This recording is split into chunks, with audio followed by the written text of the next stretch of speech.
Well, the response was what you might call unanimous. So I'm going to be taking this old plane down to bare metal. I'll be stripping all the paint off of it, and will do my best to recreate the paint job that was on it. Before I get after this with the paint stripper, I'm going to get down in there with some sandpaper and just scuff up the surface of all that paint in there, because that provides kind of an inroad for the paint stripper to get in there.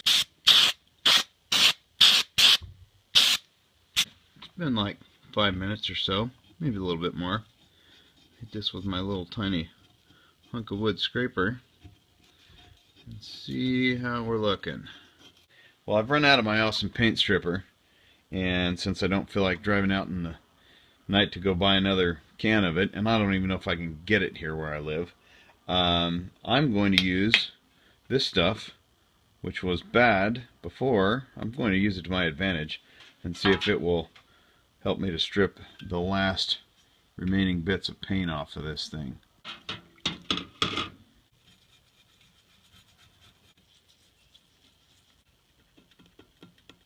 Well, it seems as though this stuff is only going to take off paint when it's inconvenient. I'm going to go ahead and say that the carb cleaner is not good for your paint, but it's not paint stripper. Fortunately, I do have another can of premium paint and epoxy remover. I've never used this stuff, so we'll be finding out together how well it works. Alright, Jasco paint stripper, let's see what you got.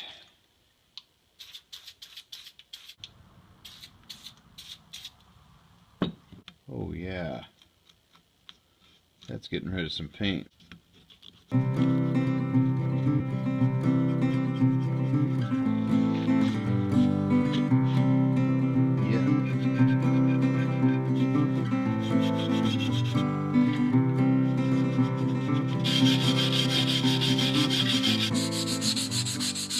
All cleaned up, ready to mask and go to the paint booth.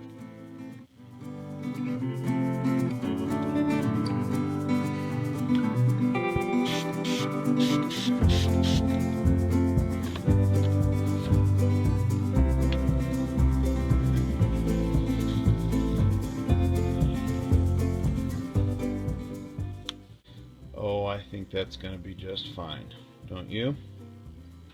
Got 4 little tiny bits of masking tape that I'm really not looking forward to removing. I'm pretty sure I'm going to slip.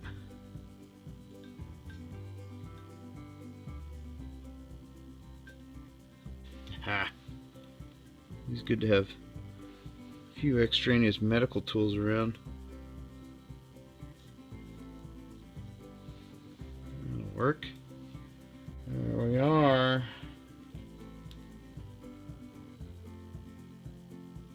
Now we just let it dry.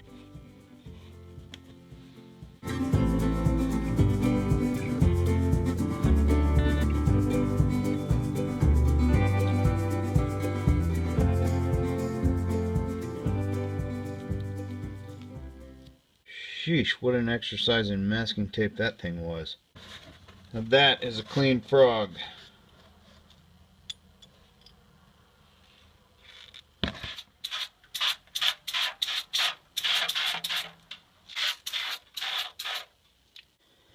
As I suspected, underneath the goopy varnish, shellac, whatever that stuff was, on the wooden parts, is beautiful dark wood. I'm not sure what kind of wood it is, but it's absolutely beautiful. So now that I've got all that gummy goop off of there, whether right or wrong, I'm going to give this stuff a coat of boiled linseed oil because I like it.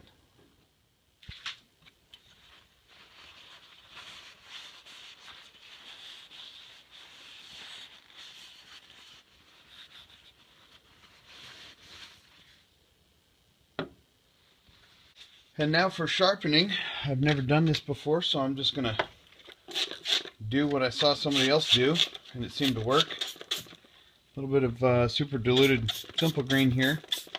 which works well for sharpening with Arkansas stone. And a flat piece of glass here. Looks like it's going to be awfully slippery. We'll see. I'm going to try here.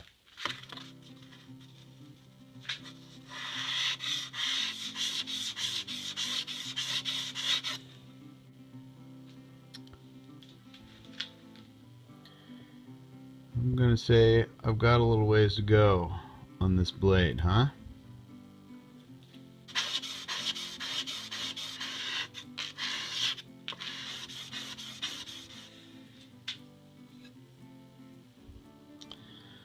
Almost got that nick removed.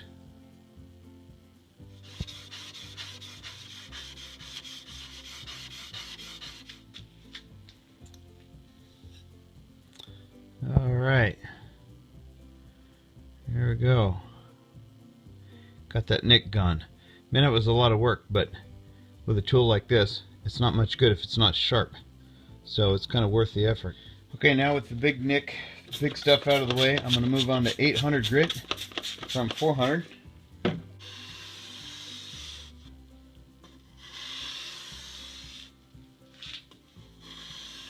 And it's probably unnecessary, but I'm going to finish it off with a little 2000 grit.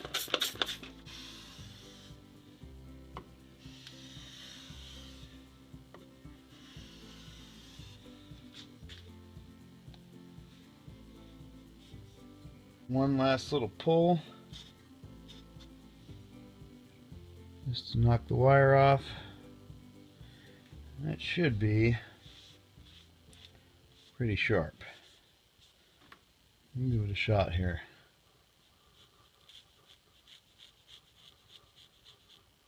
Oh yeah, that's sharp enough.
Now here's a tool that I would say is worth every bit of $15.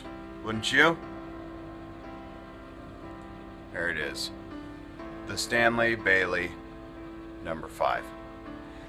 I appreciate you watching. If you enjoy this kind of stuff, if you enjoy tool restoration and hand tool stuff, click thumbs up and or leave something in the comments. Let me know that you like it, or let me know that you don't like it.